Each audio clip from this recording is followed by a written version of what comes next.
آپ کانوں سے اردو سنیں گے اور اسکرین پر انگلش ٹیکسٹ دیکھیں گے۔ آج کا ورد ہے حزقیل 14 باب پہلی آیت سے 8 آیت تک۔ آج کے ورد میں سے چند سلیکٹیو آیات میں لکھا ہے، ان مردوں نے اپنے بتوں کو اپنے دل میں نصب کیا ہے تاکہ میں ان کو انہی کے خیالات میں پکڑوں، کیونکہ وہ سب کے سب اپنے بتوں کے سبب سے مجھ سے دور ہو گئے ہیں۔ خداوند خدا یوں فرماتا ہے کہ توبہ کرو اور اپنے بتوں سے باز آؤ، اپنی تمام مکروہات سے منہ موڑو۔ آج ہم 5 نکتوں پر غور کریں گے۔ پہلا نمبر، بتوں کی پوجا۔ موسیٰ کو دیے گئے 10 احکام میں سے دوسرا حکم ہے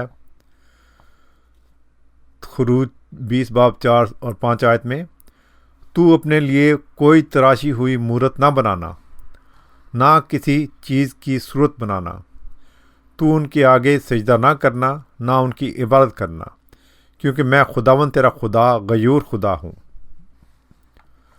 بتوں کو پوجنا یا ان کو سجدہ کرنا خدا کی شریعت کے خلاف ہے۔ ہم پیدائش 31 باب میں پڑھتے ہیں کہ یعقوب اپنے تمام خاندان کے ساتھ اپنے باپ دادا کے ملک کو روانہ ہوا، اور 32 آیت میں لکھا ہے کہ راخل بتوں کو چرا لے گئی، اور پھر 35-19 میں پڑھتے ہیں کہ راخل راستہ میں مر گئی۔ یہاں سے ہم دیکھتے ہیں کہ بت پرستی کے نتیجہ میں پوری زندگی کے بجائے جلد موت واقع ہو جاتی ہے۔ پہلا کرنتھیون 10 باب 14 آیت، آئے میرے پیارو بت پرستی سے بھاگو۔ بنی اسرائیل بیابان میں سفر کے دوران ارد گرد کی بت پرست قوموں سے متاثر ہو کر خود بھی بت پرستی میں مبتلا ہو گئے۔ بنی اسرائیل کی اس بت پرستی کے گناہ کی وجہ سے جو لوگ مصر سے نکلے تھے سب بیابان میں ہلاک ہو گئے، سوا یشوا اور کالب کے۔ گنتی 14 باب 38 آیت میں دیکھتے ہیں، یہ ساری پہلی پشت ہلاک ہوئی اور اگلی پشت یعنی سیکنڈ جنریشن ملک موعود میں داخل ہوئی۔ نمبر 2، جادوگری۔ ہم اعمال 13 باب 6 اور 11 آیت میں پڑھتے ہیں، وہاں ایک جادوگر اور جھوٹا نبی تھا، وہ اندھا ہو گیا، اسی دم کوہر اور اندھیرا اس پر چھا گیا، اور وہ ڈھونڈتا پھرا کہ کوئی اس کا ہاتھ پکڑ کر لے چلے۔ آج کل بھی جادوگر بہت سے لوگوں کو اپنے پیچھے لگا لیتے ہیں، مگر ایسے لوگوں کا انجام تاریکی ہے۔ اعمال 19 باب 19 آیت میں ہم پڑھتے ہیں کہ بہت سے جادوگروں نے اپنی کتابیں اکٹھی کر کے سب لوگوں کے سامنے جلا دیں۔ کالا علم، روحوں کو بلانا، لاٹو گھمانا، پیلی پتی، جادو والا پانی پینا وغیرہ وغیرہ، یہ سب گناہ ہیں۔ خدا جادوگروں اور اس کے ماننے والوں کو ہلاک کرتا ہے۔ تیسری بات، افسون گری۔ ہم احبار 19 باب 26 آیت میں پڑھتے ہیں، نہ جادو منتر کرنا، نہ شگون نکالنا۔ میکا 5:12، میں تجھ سے جادوگری دور کروں گا اور تجھ میں فالگیر نہ رہیں گے۔ استثنا 13:3، تو ہرگز اس نبی یا خواب دیکھنے والے کی بات نہ سننا۔ آپ اکثر اخبار وغیرہ میں پڑھتے ہیں کہ آپ کا یہ ہفتہ کیسا گزرے گا۔ یہ گناہ ہے۔ ایک خدا کا خادم اس بات کو مانتا تھا، اس کے سوموار منگل بدھ ویسے ہی گزرے جیسا لکھا تھا، مگر جب اس کو معلوم ہوا کہ یہ گناہ ہے تو باقی آدھا ہفتہ اس فال کے مطابق نہیں گزرا۔ اپنی قسمت دکھانا، طوطے کا کارڈ اٹھانا، یہ سب گناہ ہے۔ نمبر 4، پیر پرستی۔ زبور 16:4، غیر معبودوں کے پیچھے دوڑنے والوں کا غم بڑھ جائے گا۔ یرمیہ 17:5، خداوند یوں فرماتا ہے کہ ملعون ہے وہ آدمی جو انسان پر توکل کرتا ہے اور بشر کو اپنا بازو جانتا ہے، اور جس کا دل خداوند سے برگشتہ ہو جاتا ہے۔ احبار 19 باب 31 آیت میں لکھا ہے، جو جنات کے یار ہیں اور جو گر ہیں تم ان کے پاس نہ جانا اور نہ ان کے طالب ہونا کہ وہ تم کو نجس بنا دیں۔ پیر فقیروں کو خدا کے پاس جانے کے وسیلہ بنانا گناہ ہے، گویا کہ درباروں میں جانا غلط بات ہے۔ اعمال 4:12۔ اور کسی دوسرے کے وسیلہ سے نجات نہیں، کیونکہ آسمان کے تلے آدمیوں کو کوئی دوسرا نام نہیں بخشا گیا جس کے وسیلہ سے ہم نجات پا سکیں۔ صرف اور صرف یسوع ہی واحد نام ہے جس کے وسیلہ سے ہماری خدا تک رسائی ہوتی ہے۔ تبھی سے ہم دعا کے آخر میں کہتے ہیں، آئے خدا، یہ سب کچھ ہم تیرے بیٹے ہمارے خداوند یسوع مسیح کے وسیلہ سے مانگتے ہیں۔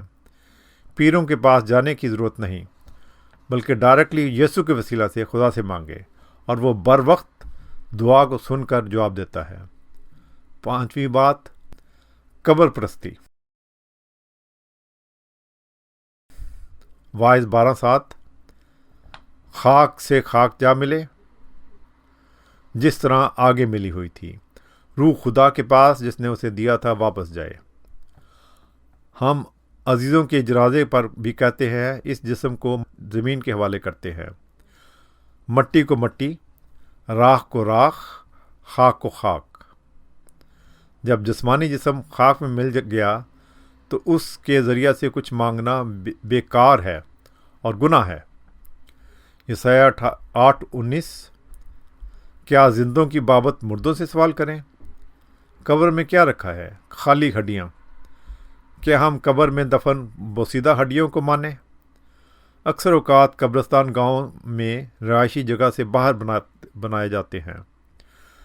ایک بار پادری ایڈر خان صاحب سے ایک ایلڈر نے کہا کہ میں ایک قبرستان میں جنازہ پڑھ رہا تھا تو مجھے محسوس ہوا کہ مجھے کوئی بری طاقت کھینچ رہی ہے۔ پادری صاحب نے جواب دیا کہ میں جنازے پر جانے سے پہلے اپنے آپ کو مسح کرتا ہوں اور مسح کرنے کے بعد مخصوص ہو کر گاؤن پہنتا ہوں، پھر جنازہ پڑھنے کے لیے قبرستان میں جاتا ہوں۔ مرکز 5:3 اور 5 آیت۔ وہ قبروں میں رہا کرتا تھا اور وہ ہمیشہ رات دن قبروں اور پہاڑوں میں چلاتا اور اپنے تعین پتھروں سے زخمی کرتا تھا۔ شیطان اس کو قبروں میں رکھتا تھا۔ اکثر اوقات ہم نے سنا ہے، فلاں شخص قبروں میں سے گزر رہا تھا تو ایک بری روح اس کو چمٹ گئی۔ ہاں، اگر ہم نجات یافتہ ہیں اور یسوع مسیح کو اعلانیہ اپنا شخصی نجات دہندہ اور خداوند قبول کیا ہوا ہے تو یسوع ہماری محافظت کرتا ہے۔ مکاشفہ 21:8 آیت۔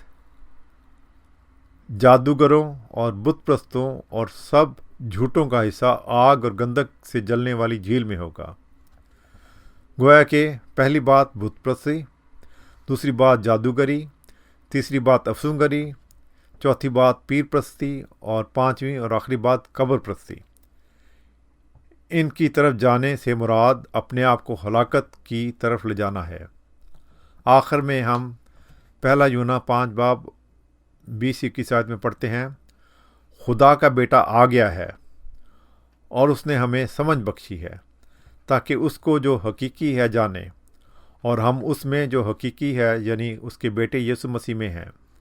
حقیقی خدا اور ہمیشہ کی زندگی یہی ہے۔ آئے بچوں، اپنے آپ کو بتوں سے بچائے رکھو۔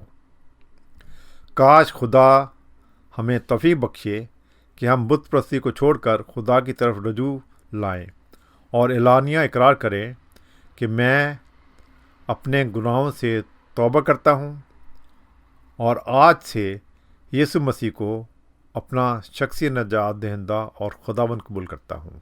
آمین۔